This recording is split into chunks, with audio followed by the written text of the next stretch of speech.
I'm magandang umaga. Magandang gabi. Magandang gabi. Alas 11:19 pa lang po. Ngayon ang ating pag-usapan pa sa ngayon ay ano ba yung chance ni Digong sa question na kung may authority pa ba o may jurisdiction pa ba ang International Criminal Court laban sa kanya.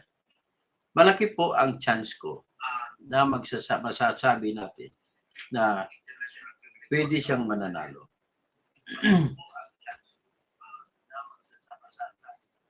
Ano pong basihan ko? Tingnan natin. Ang basihan ko po yung decision mismo. Number 1, yung decision ng Appeals Chamber. Number 2, Appeals Chamber na kung saan may 5 judge doon. Ang 2 sa 5 judge ay nagdesisyon pabor kay Digong Duterte.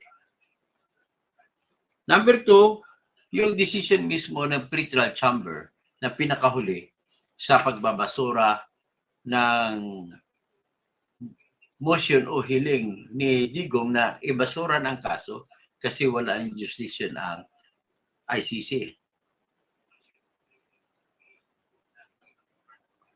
So, yan ang 2 kong basihan. At number 3, ang katotohanan na isa sa 2 judge na nagdesisyon na wala ng jurisdiction ang ICC sa Pilipinas ay nandoon pa rin sa Appeals Chamber. Isa siya sa 4 na judge. So, ilangan hindi ko sinasabi na mananalo si Digong, pero sinasabi ko lang na malaki ang chance niya. So, be that as it may, nais ko lang din ihiling sa inyo na pasyalan nyo naman po yung Q-Paing dyan sa 8227 Arcadio Santos Avenue dyan sa San Isidro, Sucat, Parañaque. Kung gusto kumain, masarap pagkain dyan. Okay. So ngayon, ang ating titingnan ngayon ito yung decision ang decision mismo ng Appeals Chamber ay siya mismo nagbibigay ang decision pala ng Appeals Chamber at saka ng huli, pretrial chamber na napapakita ng parang may liwanag sa dilim para kay Digong. Unaawan natin yung decision ng pretrial chamber noong nakaraan ay binasura yung hiling ni Digong na dapat tagalin na yung ideklara na wala ng jurisdiction ng ICC. But then, nakita ko rin may pag-asa kasi may 2 sentence na nakalagay roon. Kung ang 2 sentence na po yun ay nagsasabi, 2 number sa paragraph, no? Nagsasabi po na hindi naman talaga fixed na sabihin na ang preliminary examination ay magbibigay ng kapangyarihan para litisin si Digong sa ICC. Sinasabi ito na depende raw sa sitwasyon. Ang problema lang, nakikitaan nila na yung sitwasyon daw ni Digong ay dapat ipagpatuloy ang paglilitis o yung pagsasabi nito na may sirul sa kapangyarihan sa kaso laban kay Digong. Pangalawa na sinabi ng pretrial chamber noong nakaraan, pinakahuling desisyon nito laban kay Digong ay tama naman na para sabihin na kung hindi nakasapi ang isang bansa ay hindi na pwedeng imbestigahan pa o ipagpatuloy pa ang kaso laban sa tao na kasapi ng bansa na yan. Si Digong ay kasapi sa Pilipinas dahil siya ay mamamayan ng Pilipinas. So, nagsasabi lang ito na ang sinasabi ng natama ang pretrial chamber sa pagsasabi na hindi na pwede saklawan pa ng International Criminal Court si Digong sapagkat hindi nakasapi ng International Criminal Court ang Pilipinas. Sa panahon nung sinampa na nila ang kaso laban kay Digong. So, ang pinagsasabi ko rito ay yung tinatawag na Article 12, Paragraph 2 at saka Article 13. Na klarong-klaro, inamin mismo ng pretrial chamber na tanging pagiging kasapi lamang ng isang bansa sa ICC ang kinakailangan para sabihin na ipagpatuloy ang kaso sa isang tao na mamamayan o citizen ng bansang iyon. At dahil sa dalawang ito, nakikita na kahinaan talaga at kung bakit nag-decision pa rin ang pretrial chamber na ipagpatuloy ang kaso kahit sinabi niya yan ay isang pwede ko maituring na mahiwaga. Ang kasunod na pag-asa ni Digong ay yung katotohanan na yung 2 sa 5 judge na nag-decision noon sa unang pagkakataon na nililitis ang jurisdiction ng ng ICC sa Pilipinas ay hindi pa nakaretiro yung isa. Yung nagretiro yung isa lang, si Judge Britchambaut ang nagretiro. Tapos naiwan dyan si Lordy Kipanidsi na nag-decision siya noon na wala ng jurisdiction ng ICC. So malaking chance. So how will it happen is we do not know yet, pero napipil ko malaki ang chance at hindi naman pwede magbago po ng decision si Lord D. Capinidsi na sinabi niya na wala ng jurisdiction ang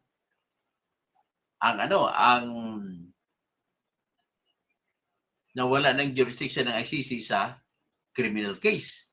So, pwede natin palabasin ng dissenting opinion of Judges Britchambaut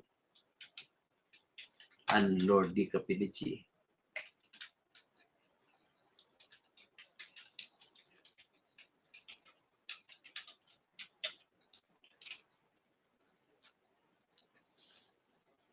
So ito po, kaya huwag kayong mawala ng pag-asa, yung mga makadigong, huwag kayong mawala ng pag-asa. At ito po ay nilabas ng decision ng Appeals Chamber noong July 18, 2023. So kukunin natin ang kopya, full copy.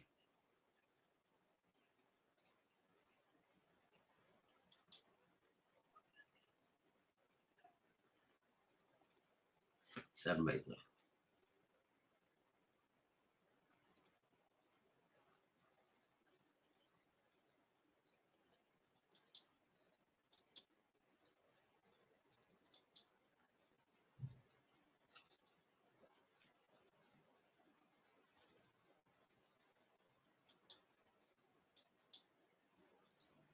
Okay, bali, hinahanap ko lang So, ulitin ko lang, basahin muna natin siguro ang mas maganda rito. Basahin muna natin yung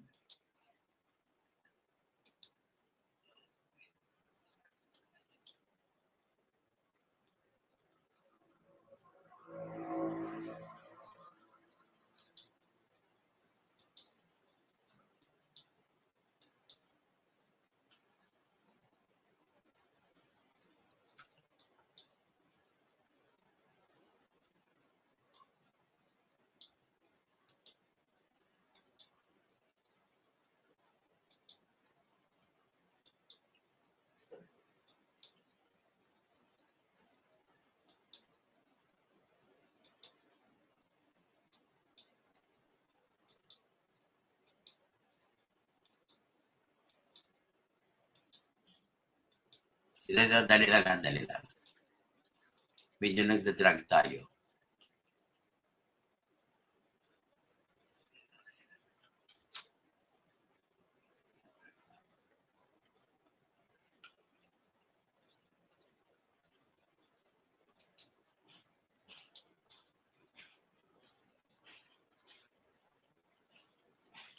Okay.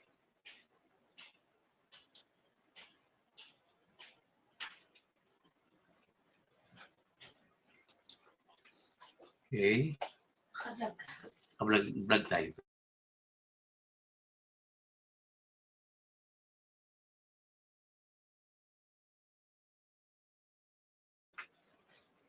Tawagan mo.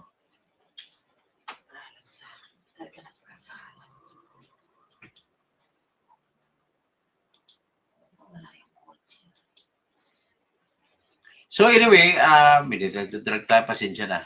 Ang hanapin ko lang dito yung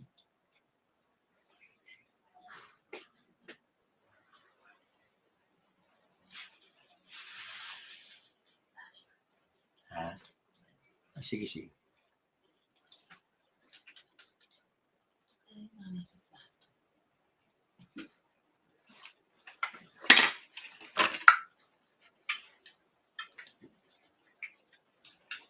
Opinion of Judge Brichambaut and Lord Di Capenici.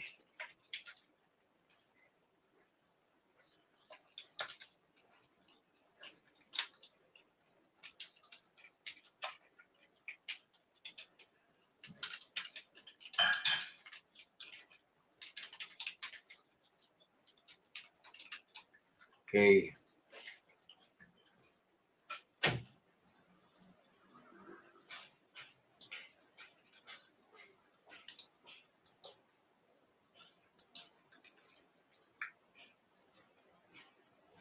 Ito, dissenting opinion, nakita na natin. Pasensya na, tumagal lang ako.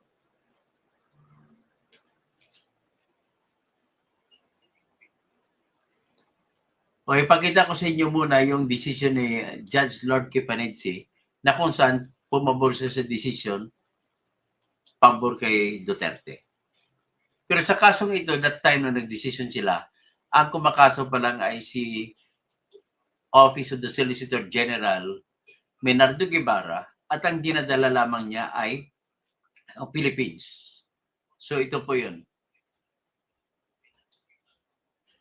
Pirmado yan ni Judge Mark Perin de Brichambaut at saka ni Judge Gotza Lord Kipanidsi.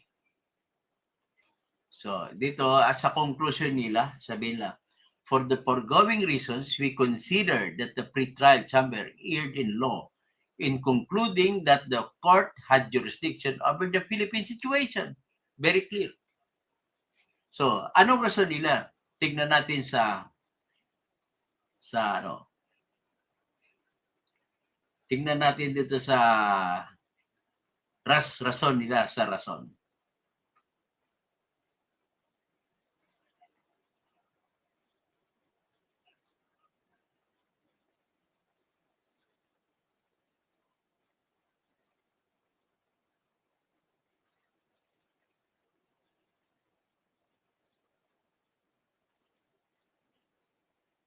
Analysis.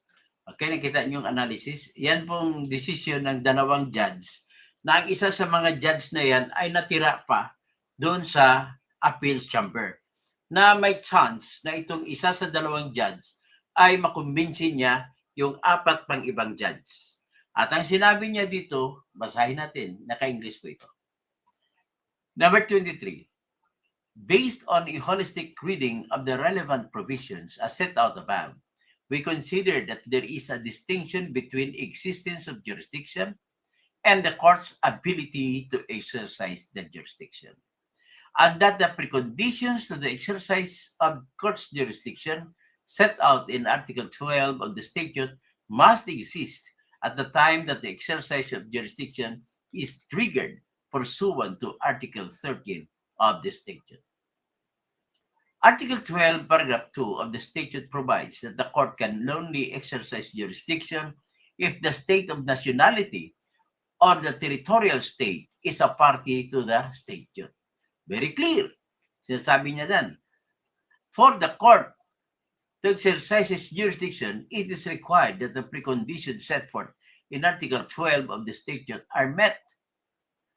Article 12, paragraph 2 of the statute read in conjunction with Articles 13, paragraph C, and 15 of the statute provides that when the prosecutor has initiated an investigation motu proprio in respect of a crime within the court's jurisdiction in accordance with Article 15 of the statute, the court may exercise its jurisdiction if one or more of the states are parties to the statute or have accepted the jurisdiction of the court in accordance with Article 12, Paragraph 3 of the statute. It is further recalled that pursuant to Article 18, Paragraph 1 of the statute, when the prosecutor initiates an investigation pursuant to Article 13, Paragraph C and 15 of the statute, the prosecutor shall notify all state parties and the states concerned. In our view, the wording of Article 12, Paragraph 2 indicates that the appropriate time to make a determination as to whether the preconditions of Article 12 of the statute are met is when the exercise of the court's jurisdiction is triggered, not when the crimes were allegedly committed. In other words, sinasabi nila, noong panahon na member pa ang Pilipinas ng ICC, nangyari yung krimen. So, sinasabi nila dito, ang pagbabasihan kung magsasampa pa ba ng kaso laban kay Digong ay hindi yung panahon na kasapi pa ang Pilipinas nang nangyari ang mga krimen. Kung hindi, kung panahon nung nag-file ka na ng kaso ay member pa ba ang Pilipinas sa ICC, yan ang sinasabi nila. At sapagkat hindi na member ang Pilipinas, sa panahon na sinampa ninyo ang kaso na mag-umpisa ng investigasyon, ay basura ang jurisdiction. Yan ang tahasang sinabi ni Judge Britchambaut at saka ni Judge Lord D. Kapinadzi. Gotsa, Lord K. Panidzi. So sinabi nila niya sa number 27, just as a state that is not or is no longer party to the statute cannot refer a situation to the court under Article 13, Paragraph A of the statute and thus trigger the court's exercise of jurisdiction, though it may accept the jurisdiction of the court under Article 12, Paragraph 3. The prosecutor cannot start or commence the process of triggering the jurisdiction of the court once a withdrawal has become effective and the state in question is no longer a party to the statute or no longer a member of the ICC. The court's jurisdiction or the ICC jurisdiction must be triggered before the withdrawal has become effective. Put differently, once the state's withdrawal has become effective, the prosecutor can no longer open an investigation.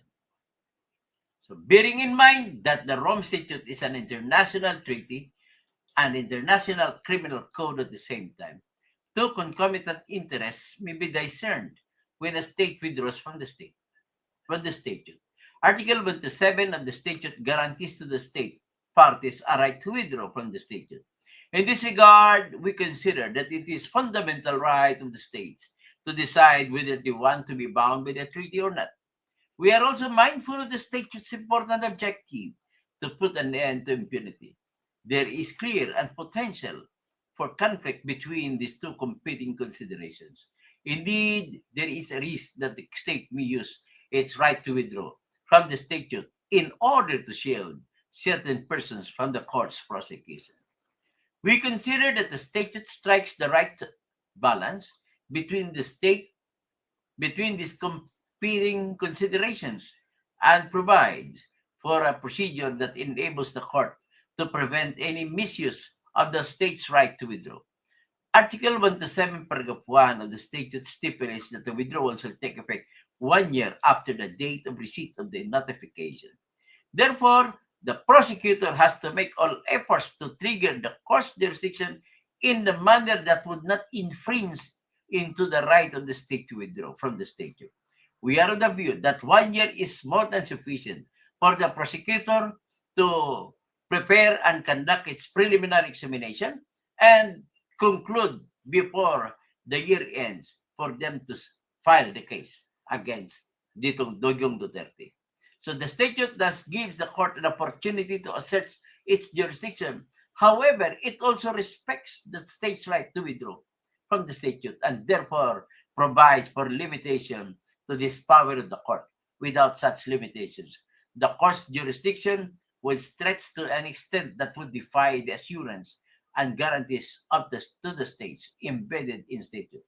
This could have negative repercussions for the entire court system, in the instant situation since the prosecutor had not proceeded to trigger the cause jurisdiction. Ang problema ng ICC sa ngayon, ng prosecutor, nagsampa sila ng kaso for the authorization of the investigation noong May 24, 2021 na lamang na hindi nakasapi ang Pilipinas. Kasi yung Pilipinas, na membership sa Pilipinas ay nagtapos noong March 16, 2019. At noong March 17, 2019 ay hindi na ito kasapi. Kung nagsampa sila ng kaso o request for investigation noong May 24, 2021, ay hindi na po kasapi ang Pilipinas. So with that, kinatahasang sinasabi ni Judge Lord Kipanidze at ni Judge Perin Bitsambaut na it is further noted that the pretrial chamber issued its Article 15 for decision authorizing the commencement of prosecutor investigation on 15 September 2021, more than 2 years after the withdrawal took effect. We also note that the aforementioned Article 1 to 7 has been referred to by the parties and participants to these appeal proceedings in support of various views on the effect of the state's withdrawal from the statutes. Article 1 to 7 2 of the statute provides that the state shall not be discharged by reason of its withdrawal from the obligations arising from this statute while it was a party to the statute, including any financial obligations which may have accrued, and that the state's withdrawal shall not affect any cooperation with the court in connection with the criminal investigations and proceedings in relation to which the withdrawing state had a duty to cooperate, and which were commenced prior to the date on which the withdrawal became effective, as well as that such a withdrawal shall not prejudice in any way the continued consideration of any matter which was already under consideration by the court prior to the withdrawal, prior to the effectivity of the withdrawal. So, pursuant to the first limb of the above sentence, Article 1 to 7, Paragraph 2 of the statute, the cooperation duties of the withdrawing state are limited to investigations and proceedings that have commenced prior to the date on which the withdrawal became effective. In this regard, Pretrial Chamber 3, in the situation of the Republic of Burundi, sinat niya ng kaso ng Republic of Burundi. In view of the Chamber, any obligations on the part of Burundi arising out of the Chamber's Article 15.4 decision would survive Burundi's withdrawal. The reason is that the present decision is delivered prior to the entry into the effect of Burundi's withdrawal. So sa kaso ng withdrawal ng Burundi, in the state of Burundi, ay naging epektibo na 27 October 2017. Pero nagsampa ng request for investigation ang Office of the Prosecutor sa kaso ng Burundi noong 3 days before the effectivity of the withdrawal. So kaya pasok siya. So kaya ang kaso naman ng Burundi ay kakaiba sa kaso ng Pilipinas. Ang kaso ng Pilipinas, tapos na yung effectivity ng withdrawal. Tapos na yung waiting period bago sila mag-file. So more than 2 years na ang lumampas. That's why si Judge Perin Bitsambaut at saka si Judge Gotsa Lord Kipanidze ay nagsasabi na wala ng karapatan ang ICC na lilitisin si Digong Duterte. So, crucially, interpretation of Article 1 to 7.2 of the statute as espoused by the prosecutor cannot be reconciled with the principles of the Vienna Convention. So, okay? So, ang pinaka-main na katwiran ni Judge Bitsambaut at saka ni Judge Perin Lord Kipanidze ay nakasalalay po sa katotohanan na binigyan ng 1 taon ang prosecutor na ayusin ang kaso at magsampa ng kaso laban kay Digong, pero hindi nila ginawa. Ang 1 taon na palugit na nakalagay po sa Article 1 to 7, Paragraph 2.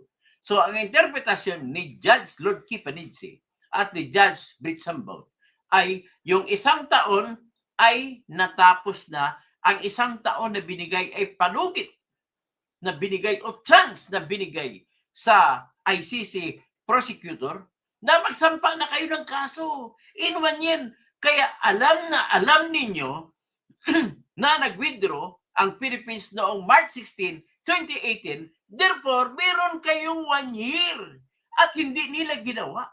Pinalampas pa nila. Dapat ang pinaka-last nila magsampa ng investigation ay March 16, 2019. Hindi nila ginawa. Pagkos, ginawa nila noong May 24, 2021. Lampas na 2 years may gitna. At ito naman, Pretrial Chamber, ay pinayagan noong September 15, 2021, which is mali. Therefore, nakakitaan natin ito na malaking pag-asa na mananalo si Digong sa Appeals Chamber sa issue na kung may jurisdiction ba o wala ang ICC sa kaso ng Pilipinas o sa kaso ni Bato, sa kaso ni Digong Duterte. Kita nyo na? Very clear. Ang problema lamang natin is kung makumbinsi ba ni Judge Lord D. Capinanzi kasi iisa na lang sa 2 judge ang natira. Si Judge Britsambaut ay nag-retire na. Ang natira na rin si Judge Lord K. Panizzi. Gotsa Lord K. Panizzi. Nakasama niya dyan si Judge ng Hapon at saka Judge ni Kari. Yung ibang mga judges. So, sana makumbinsi niya. At ito naman, sabi niya, ang katwiran kasi po ng Pretrial Chamber sa kaso na karaang decision ay sinabi nila yung katwiran nila yung any matter sa Article 1 to 7, paragraph 2, ay mayroong nakasaad doon na any matter under consideration by the court ay mag-survive daw kung nagawa ito before the finality of the withdrawal. Pero ang problema, hindi sila nagsampa ng kaso before the finality of the withdrawal. Ang finality ng withdrawal, ulitin ko lang, ay nag-occur noong March 16, 2019, last day. At the next day, March 17, 2019, ay wala nang jurisdiction ang ICC. Ay tapos na ang 1 year. Therefore, nakita natin sa sitwasyong ito, magiging unfair yan sa kay Digong at sa ibang bansa kung ipagpatuloy mo pa rin, payagan mo na tapos na ang deadline na default na kayo. Sa 1 year, bakit hindi nyo sinamanta? Ang haba naman ng 1 year para lampasan niya, para hindi kayo makapagsampa, para hindi kayo makapag-prepare. Hindi nyo ginawa sa loob ng 1 year. So, ang katwiran po ng 2 judge ay sapat na ang 1 taon na palugit para maisampa nyo ang kaso laban kay Digong. At dapat na hindi nyo sinampa ay ibabasura na yan. Yan ang sabi ni Judge Lord K. Panizzi at ni Judge Perrin Britsambaut. At ako po ay positive na mananalo si Digong dito. Bakit po? Dagdag niyan, ito po ang katwiran. Ang sinabi ng 3 judge nung nauna na desisyon noong 2023 sa desisyon nila sa apila ni Minard Guevara ay sinabi nila hindi naman pa issue ang jurisdiction. Kaya ang issue lamang dito ay kung ipagpatuloy ba ang pag-investigate sapagkat ang Pilipinas ay hindi napatunayan na kaya nila ang kaso ipagpatuloy. Yun lamang ang issue.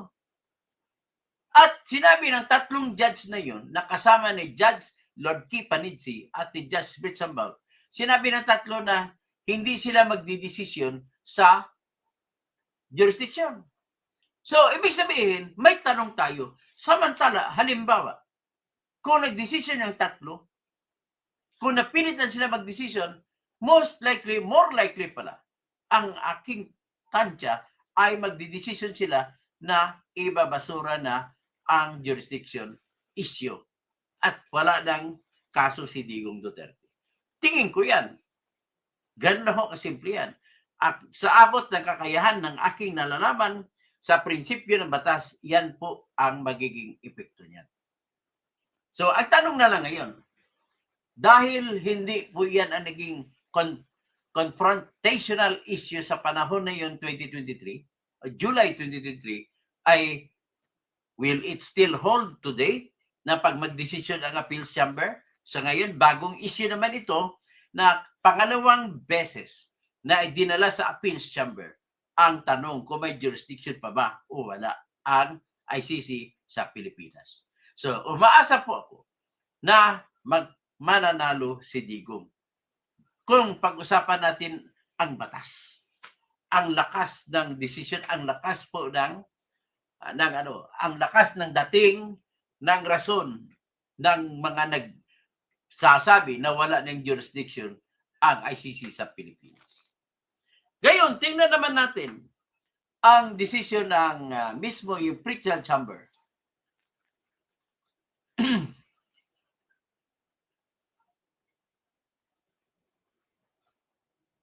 So sa pretrial chamber, ang sinabi nila.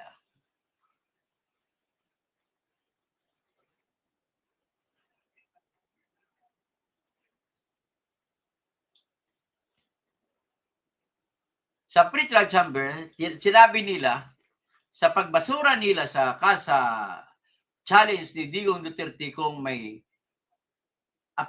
merong jurisdiction pa ba ang ICC o wala, ito po ang sinabi nila. Hindi sa lahat ng pagkakataon na ang preliminary examination ay magiging basihan kung may jurisdiction o wala. Inamin mismo ng pretrial chamber yan. Pero sa sitwasyong ito, nagiging bias sila na ang sitwasyon ni Digong ay hindi daw pwede sabihin na mawala na ng jurisdiction ang ICC. Pero what is important is, sinabi nila na hindi sa lahat ng pagkakataon ay may jurisdiction na kagad ng dahil lamang sa preliminary examination na inanunsyo ni Pato Bensouda noong February 8, 2018. Pangalawa, sinabi rin ng pretrial chamber na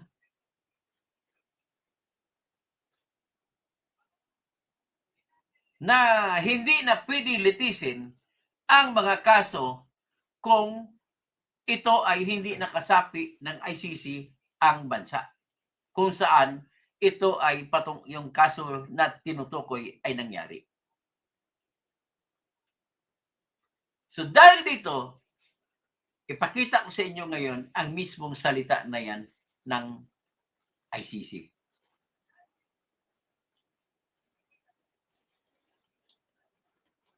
Ito. Kaya relax lang kayo, malaki ang chance. Sobrang laki ng chance.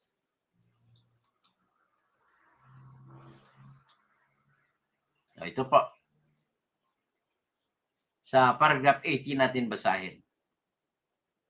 Paragraph 80.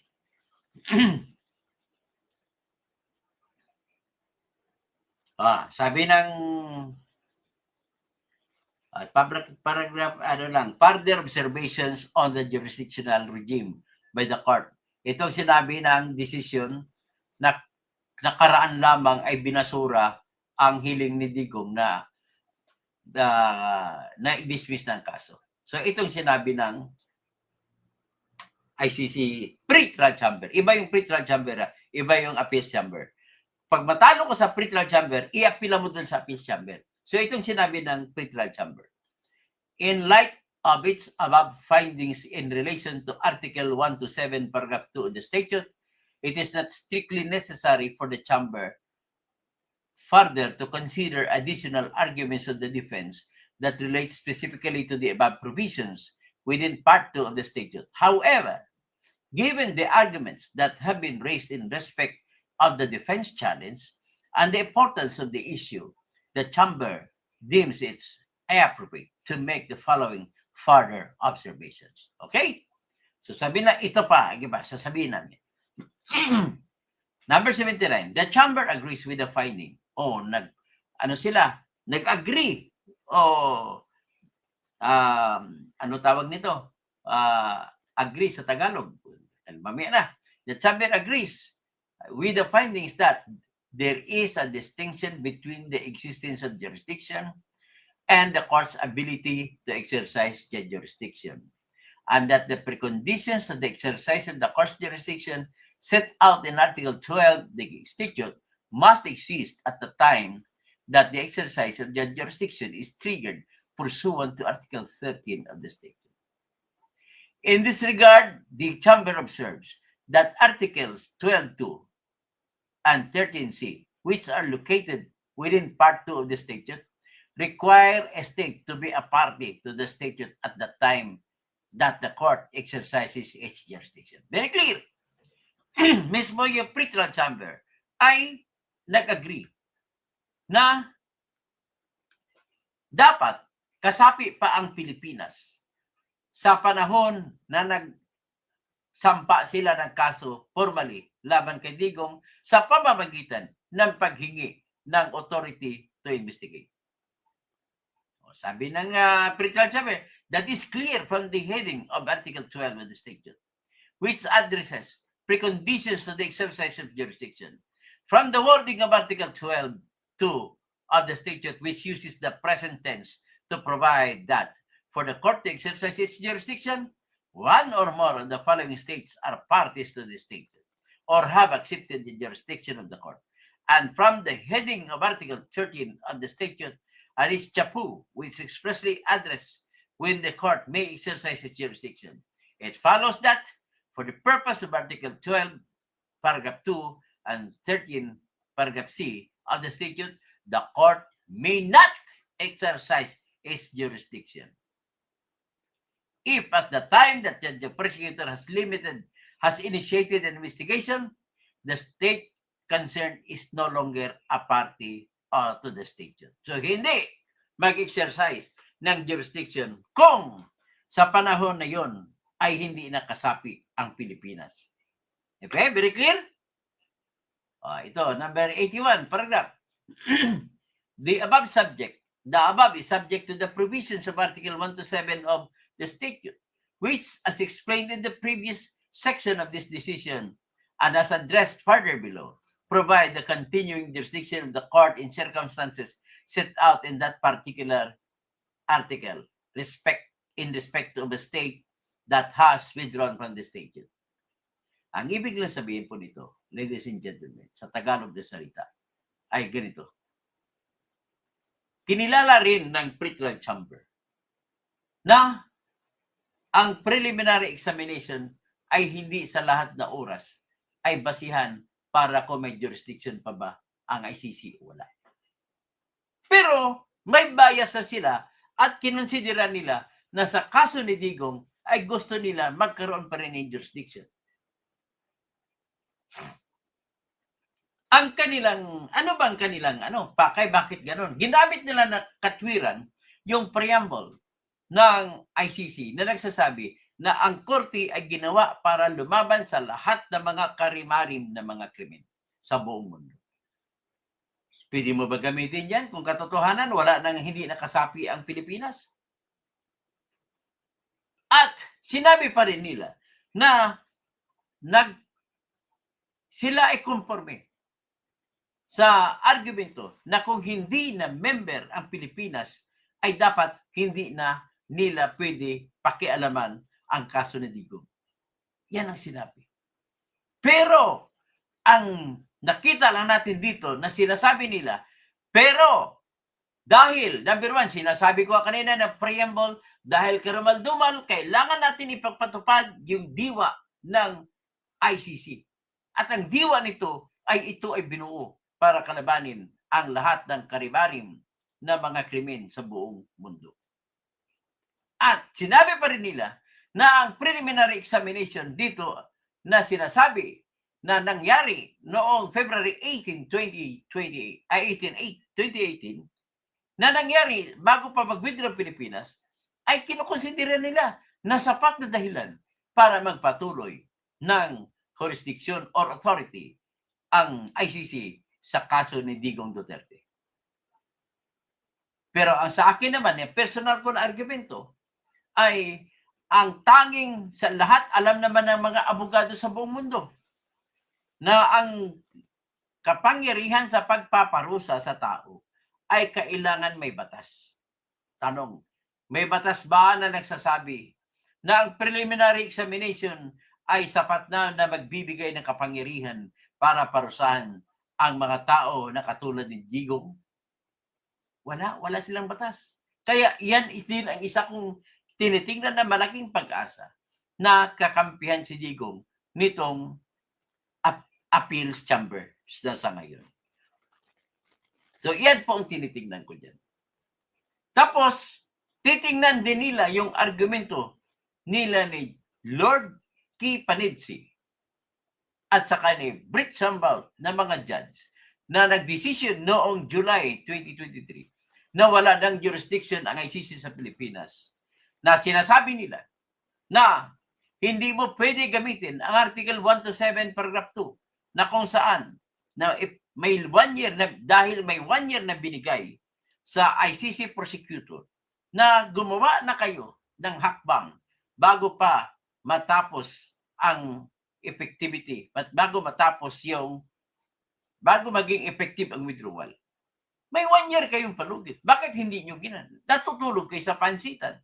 Yan ang ating pag-asa kung paano paggagawin. So, ibig sabihin yung naniniwala sa kung anong batas ay naniniwala ko na ang batas, pag sumatotal mo, hindi pwede gamitin ng ICC ang tinatawag na preliminary examination na ginawa noong February 8, 2018 para sabihin na mayroon pang silang kapangyarihan sa paglilitis kay Digong.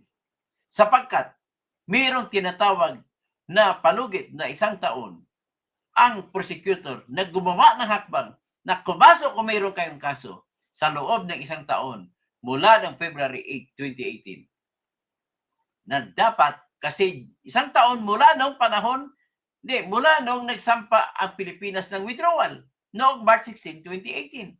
So 1 taon dapat matatapos March 16, 2019. Ba't hindi nyo ginawa? So yan ang pag-asa ni Digong dyan na mananalo siya. Okay? Hanggang dyan na lang, yung conforme sa akin, okay, palakpak ako. Pero hindi mag-conforme sa akin, abangan na lang natin kung ano mangyayari. Okay?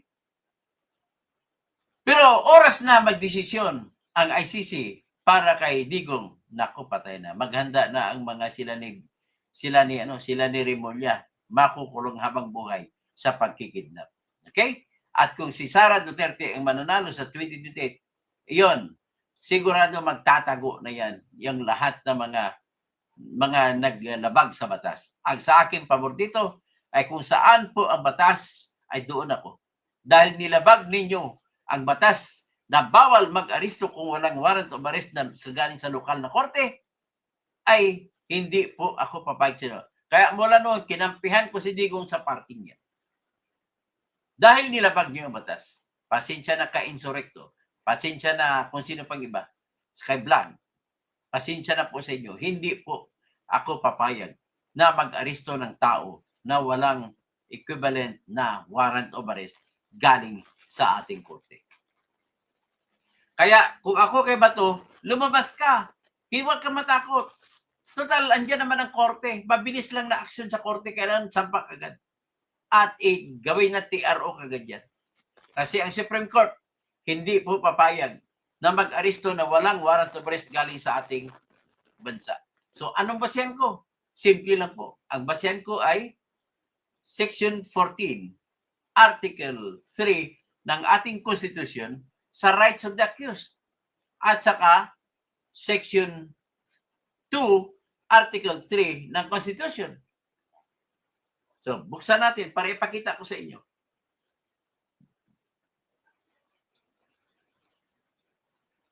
Para ipakita ko sa inyo na ako'y nagsasabi ng totoo.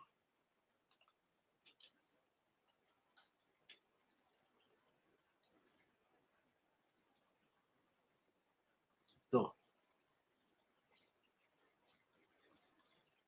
Ito ha. Ito. Tingnan nyo ating konstitusyon.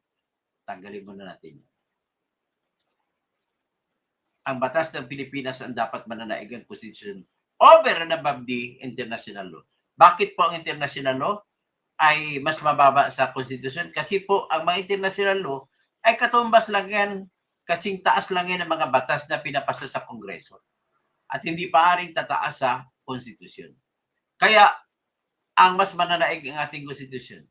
So, tinitingnan nyo ba yung ating konstitusyon? Ayan, ating konstitusyon. Punta tayo sa Article 3. No, sinasabi sa Article 3, una, itong dahilan ko kung bakit hindi pwede mag-aristo na may Interpol at saka ICC. Mali po yan. Kahit sinabi pa sa mas mataas pa ang konstitusyon kaysa batas na Republic Act 9851 na Section 17. So sinabi rito, the right of the people to be secure in their persons, houses, papers, and effects against unreasonable searches and seizures.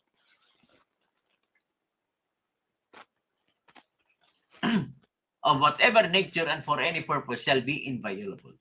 And no search warrant or warrant of arrest shall issue except upon probable cause to be determined personally by the judge after examination under oath or affirmation of the complainant and the witnesses he may produce, and particularly describing the place to be searched and the persons or things to be seized.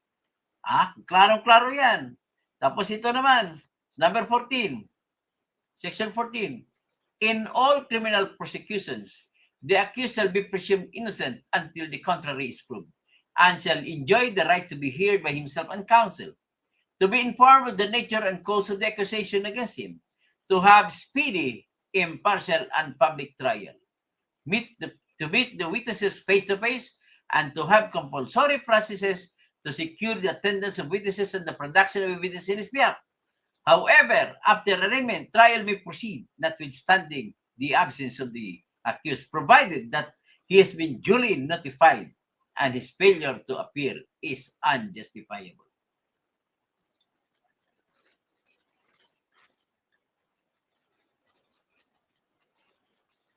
Ito Section 1. No person shall be held to answer for a criminal offense without due process of law.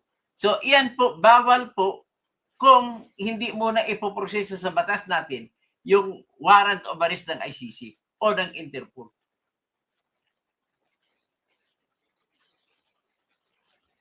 So, klaro na. At least you should have understood na protektahan yung sarili ninyo sa Pilipinas. Hindi po pwede mag-aristo. Kaya, kabubuhan po yung sinabi mo, Interpol, ipa-aristo mo kayo ng tao dahil may Interpol. Mali po yan. Kaya handa lang kayo. Pagdating po ng panahon na wala ng leader ninyo, ay makukulong kayo lahat. Tandaan nyo yan, si Remulla Bunjing, si Remulla Janvic, si Gibo Teodoro, si Eduardo Anyo, at saka si Marcos. Marcos mismo, BBM, siya pala ang nag-utos. At saka si Marcos Lacanilaw. Makukulong kayo na ng forever, reclusion perpetua, dahil sa sala na pagkidnap kay Digong Duterte. Okay? Hayaan mo yung mga bangag na yan. Okay, ito. Basahin ko na lang ulit. In fairness to you, basahin ko kayo lahat. Kahit na kontra sa akin, ay basahin ko po. So, Coro Loseño, good evening. Ako ba ang first to be here? Malamang, kayo po. Why is mean? Doc, not related topic, may bagong pasabog si Dilima kay Madriaga na sumulat daw sa kanya. Ha? Inamin niya? Mamaya, ikwa natin yan. Why is mean? Merry Christmas, attorney. Merry Christmas po sa inyo lahat. Tapos Hazel Aquino, ikukulong po ni Pres Putin ang mga judges ng ICC. Huwag naman, pangit naman. PM, bakit di ka kinuha nilang advisor? Kasi dami mo alam. Ay, malay ko basta kung hindi nila ko kinuha, wala na akong pakialam doon, PM. Hindi na importante yan. Importante malaman ninyo na mga mamamayan, na mga subscribers ko at nakakaaway ko pa na nakikinig sa akin, malaman niyo kung anong batas. Basta batas lang tayo. Ismin, paano po mananalo si Tatay Digong kung done deal na according to Boeing? Pakinggan natin, tingnan natin yan. Sa sunod, magbakan ako. So bukas, abangan ninyo na bukas ay mag-vlog ako na bilyon-bilyon ang binayad ni BBM sa ICC judges para makulong na si Digong, para mahatulan si Digong. Okay? Sabi ni Judith Nong P, Aradanas. Sana nga po, Lord, mananalo si Tatay Digong. Alam namin, tinrabaho at ginastusan ni na Trillanes na para makabawi sila at mamayag pag-uli, makademonyo nilang hangarin sa bansang naghaharian ng mga komunista. So, bakas squatter, Marcos resign, bagsak ekonomiya. Bagsak na po talaga ekonomiya, BBM. Resign ka na po. Ron Robert Go, ikulong na sila ni Putin. At ganon. Sa Ben Gonzaga, hindi po siguro Sir Manas Digong, Duterte sa ISIS. Salamat po. Ay, Ben, nakikita, batas lang pinasasabi ko, Ben, dapat manalo siya sa batas na pag-usapan. Si Mardi Infante, kung ikaw sabi, walang maniniwala. Grabe ito si Mardi Infante. Kung magsalita ka, kala mo, at least, okay lang naman yan kung hindi ka maniwala, at least nakikinig ka. Rolando ka, keep dreaming, Didi Istoto Housing, libre namin. Okay. Edwin na Bon, yan na naman kayo, wala na Tatay Digong nyo. Batas ang pinag-usapan natin, hindi si Digong. Okay, si Edwin na bang? Okay, tapos si Emeline Kagiyami, tinalikuran mo na ba ang Mabasa Family? Hindi po, ibang usapin yung Mabasa Family. At ang nagpapatay kay Percy Lapid ay si BBM. Tandaan nyo yan. Hindi si Digong. Walang power si Digong nung namatay si Percy Lapid. Ang may power noon si BBM. At walang control si Digong kay Bantag. Si Bantag ang papatay noon. At may tao sa likod. Kaya huwag ka magsalita niyan, Emeline Kagiyami. Wala kaming ebidensya na si Digong sa likod. Pero maraming ebidensya na si Bantag, klaro. Ang hindi na natin kabisado, pero mas malamang si BBM ang nag-utos na patpatayin si Percy Lapid. Si Tom Aranita, keep on telling the truth without bias. The others are out and outsiding with one group or the other. Noel Clemente, bakit nabayaran ka na ba ng mga judges? Bubuni kasing malamang po nabayaran, kaya sa sunod ko i-vlog yan. Mr. YouTuber, inaalala mo na lang ang isang paano naman yung mga biktima. Ay, ang mga biktima, dito sila sumampa ng kaso sa Pilipinas.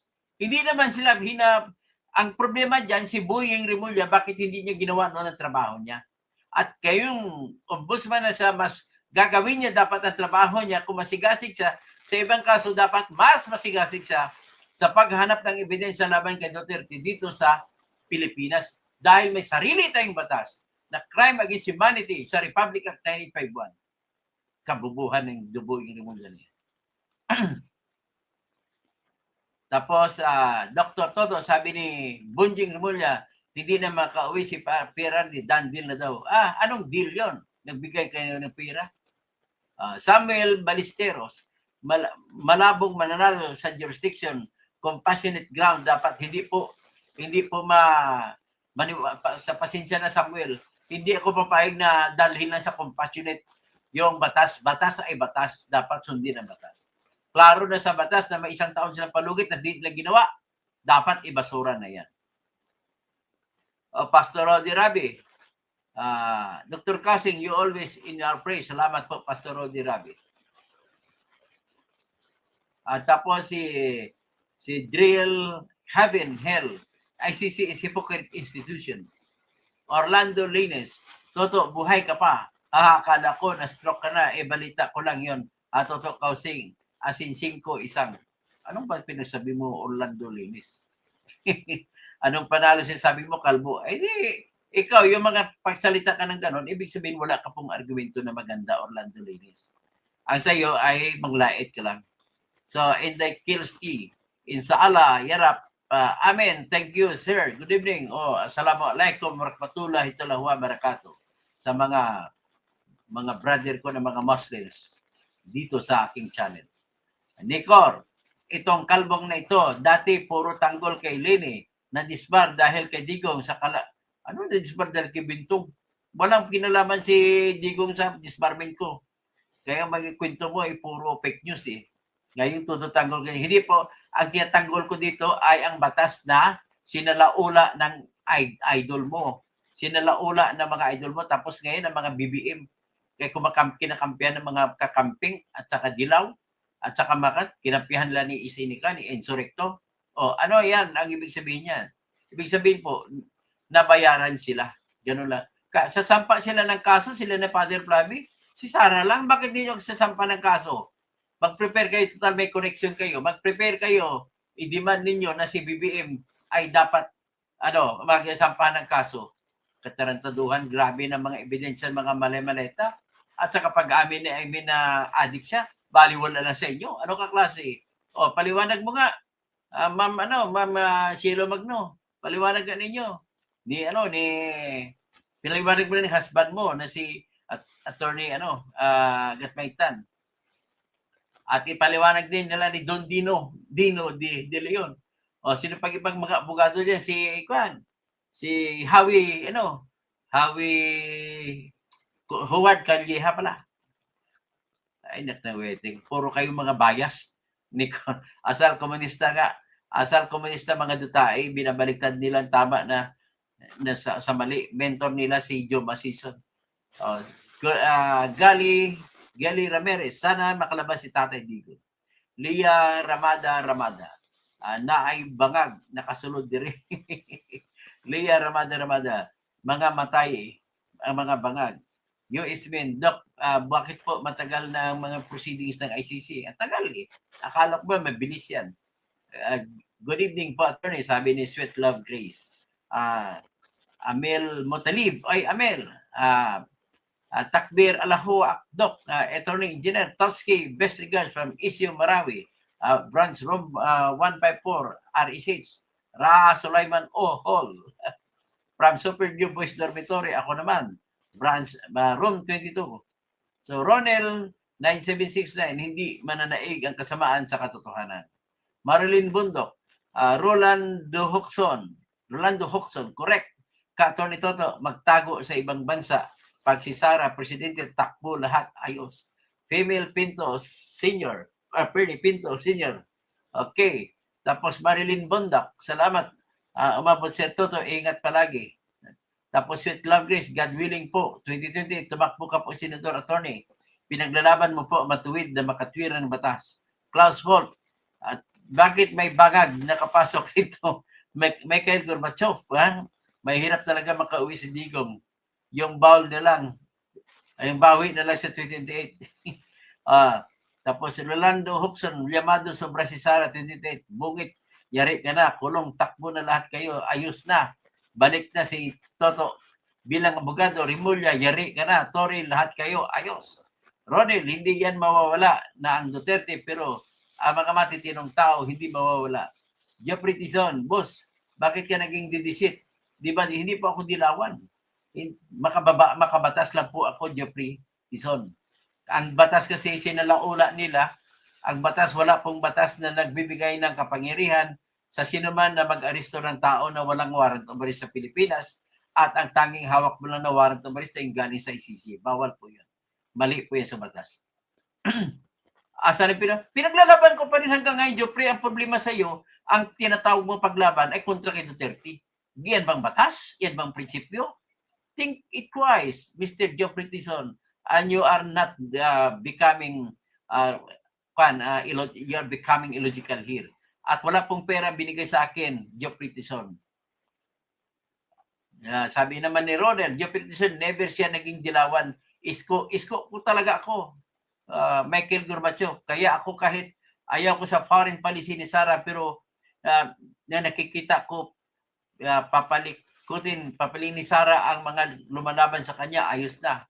O dapat lang papanagutin. Sweet Love Grace, hindi ka kasi tansolista si attorney, ayaw niya ng bangag administration.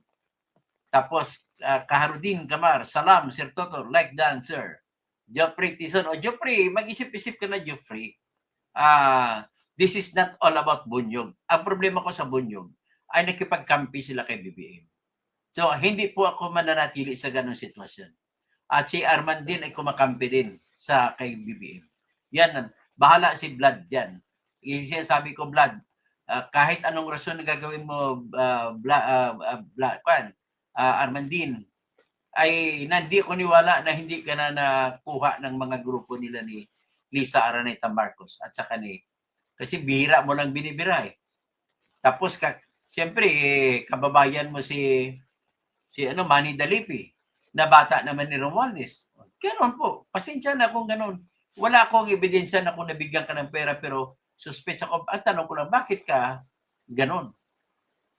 Sabi ni Sweet Love Grace, Geoffrey, hindi bayaran. Hindi po ako nabayaran. Ha? Kahit piso, walang binamay nagbabay sa akin. Ronel, 9769. Paano maging si BBM ang pumatay kay Percy? Binabanatan po ni Percy Lapid si BBM dati.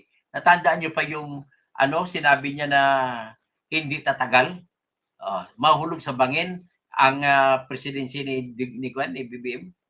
Gilly Ramirez, trader si BBM, sana bumaba na lang. Geoffrey Tusin, boss, paano natin ito organisasyon sa WPS? Hindi, Geoffrey Tusin, matanong kita. Tayo, ayaw natin yung inagaw ating dagat. Okay? Walang issue diyan. Pero tanong ko sa iyo, yung binigay ng China na tulay sa Bukana Bridge sa Davao City, bakit inangkin ni BBM? Sige na, sagutin mo sa akin. Bakit inangkin ni BBM? Dahil siya daw nagpagawa, siya daw ang credit. Ibinigay ng China na libre yun. Mata na kay Aya. Kaharudin Kamar, Sir Toto, para sa akin si BBM ang nag-utos pero si Remulla mismo ang nag-utos dyan para patayin si Lapid. Ano pa yan? Ronel, 9769, takot dati ang mga biktima dito magsama ang kaso dahil hawak ni Digong. Nung ngayon hawak na ni BBM, bakit hindi sila nagsampa ng kaso, Ronel? Di ba? Kaaway pa ni BBM si Digong. Bakit hindi sila magsampa ng kaso ngayon? Ang layo-layo ng dihig sa Pilipinas, ang mga testigo dito sa Pilipinas, paano mo dadalhin doon sa dihig? Romeo Malana Jr., dami mo ngak-ngak, Toto, taho, laman ng ulo mo. Ay, ikaw, anong laman ng ulo mo? Buti sa akin, tamay taho pa. Okay, Michael Gorbachev, ganito lang yan. Pag ang Pilipino nag-away-away, ayos lang. Pero pag inaway ka ng ibang lahi, Pilipino din ang magtatanggal hatol sa Pilipino. Sweet Love Grace, ang mga tansulista, mas matalino pa ba kayo kay attorney? Hindi mas na matalino sa akin. Kaharudin Kamar, si Remulla, may alam talaga sa pagpatay kay Percy Lapid, pero si BBM talaga ang nagutos. Ronel, 9769, walang bayaran, nakakampi. Marami! Tingnan mo si Ka-Insurrecto. Marami po. Tingnan mo diyan si Dilema. Ang totoo na palabas kay Dilema si BBM. Jeffrey Tison, boss, kaya ka ba naghiganti sa pamalaan at tinagal? Hindi walang kinalaman pagiging abogado ko diyan. I do not realize the day that I will return to the fold of the rules of attorneys. Hindi importante sa akin yan. Jeffrey Tison, binasa-basa ko pa rin kahit ikaw inasar mo ako. Boss, kaya ka ba? Ulit-ulit naman. Isang sulat lang, tama na yun. Felipe Sagalla, hindi mananalo yan. Sweet Love Grace, hindi ko naman ibig mo sabihin. Hindi ko maintindihan ibig mo sabihin ni Felipe Sagalla. Sinong hindi mananalo? Pakiklaro naman.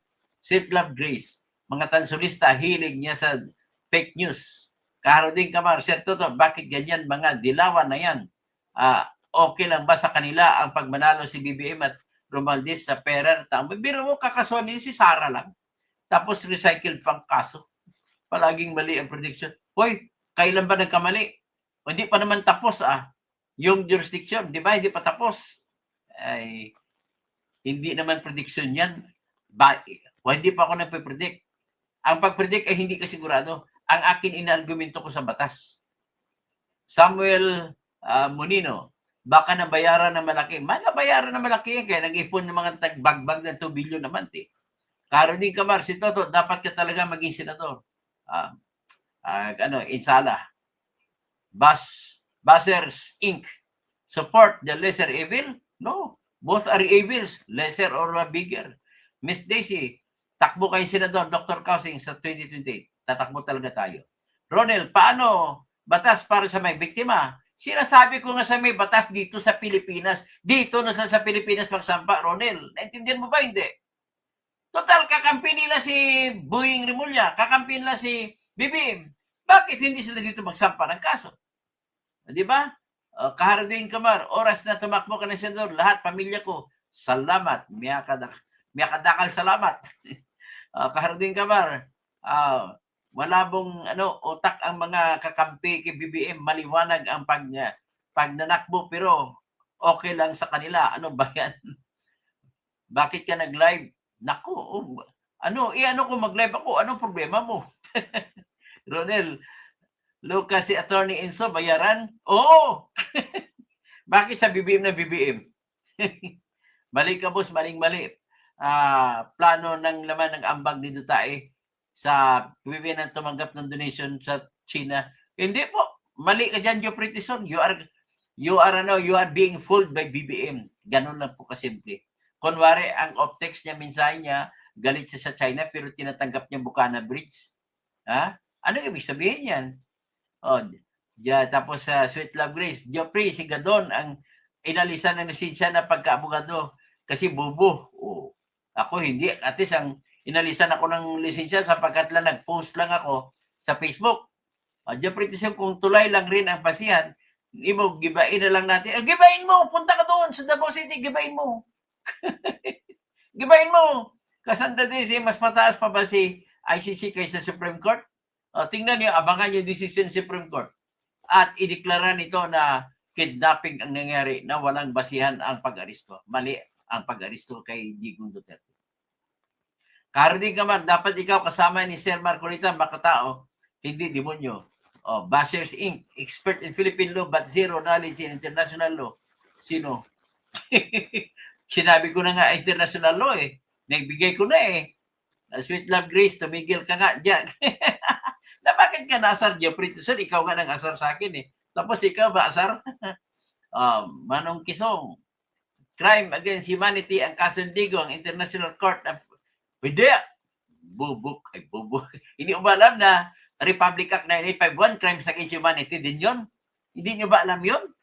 Dapat alamin nyo para hindi kayo magiging bobo.